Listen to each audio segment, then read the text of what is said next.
my personal favorite line is the "Darling, you got me wrapped around your one, two," because it's just like, I'm like, you got me wrapped around your finger, and it's just kind of like, I love that feeling when somebody, you first meet them and you're like in this, what do they call it, the honeymoon phase, and it's just like everything you do just got me. What you want, I'm coming. What you need, like, and I love that phase. So that's my favorite. That's my favorite line from the song. I think another one I really like is the end where it's like, you give me fever, fuck their opinions, whip it's a two-seater, baby. Because it's only me and you. I don't really care what anybody else thinks about our relationship, how fast or slow it moves, what we doing, what we not doing. It's me and you. Can't be worried about it.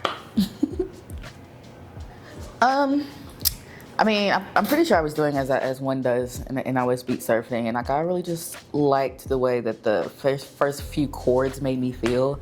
So I already knew that it was gonna be like a lovey-dovey type of song, and it just so happened that I was in a situation where I was feeling kind of lovey-dovey, so maybe, you know, that has some things to do with it. But I heard that beat, and I fell in love with it immediately. And the thing with the outro is it didn't originally have that outro. It had something completely different. But when I went to find it, it was like one of those situations where like a producer had took somebody else's beat and then added their own to the end of it. But so when I went to actually go like get the rights for it, it didn't have what he put on there because it wasn't his shit. So I was like, no. And then I went to my producer, my guy, JP, shout out him. He's done some work for me before. He's cold. So I told him, I said, listen, I need you to flip the end of this. I was like, just send me some stuff. This is what I'm going for. Let me know if you can make it shake. And he sent me back a few things. And what ended up being the outro to Turning Me On Fever is like the last concept that he came up with. And I knew as soon as I heard it, it was over. I was like, yeah, this is the one. And when I was running my test and sending it to people, they were like, yeah, that shit's hard. And I was like, that's how I know. That's how I know. We got one on our hands. Some of my favorite artists have done that since the beginning of time. You know, Drake does it all the time. Kehlani, you know what I mean? But also, too, because I think that honeymoon phase, like, there's multiple sides to it. But I think that duality between that initial, like, butterflies and attraction, but also when you're just, like, super physically attracted to somebody and y'all just all over each other. Like, so that's kind of why I wanted the flip at the end. So, like, you get this first side, it's like, ooh, butterflies. And then you get, like, the sensual, the lust side of like a new relationship, you know what I mean?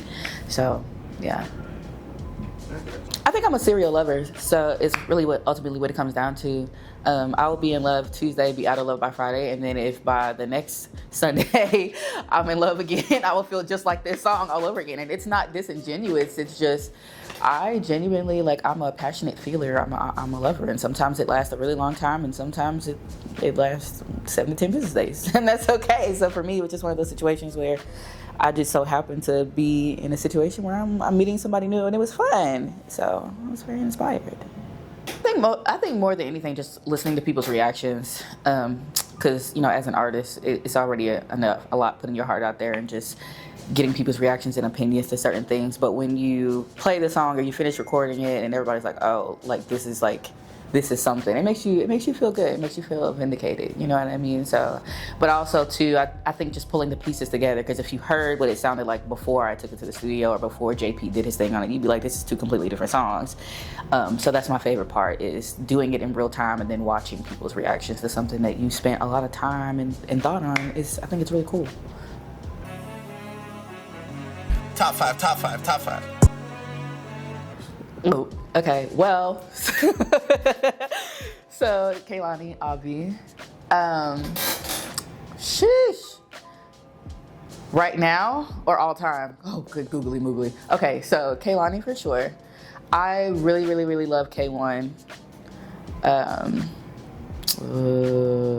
This is gonna be difficult. Sade. I love Sade.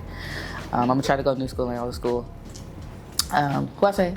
Kehlani, Sade, K1. Ooh, this is so hard. Alicia Keys. I gotta rock with my girl Alicia Keys. And then if I'm going number 5,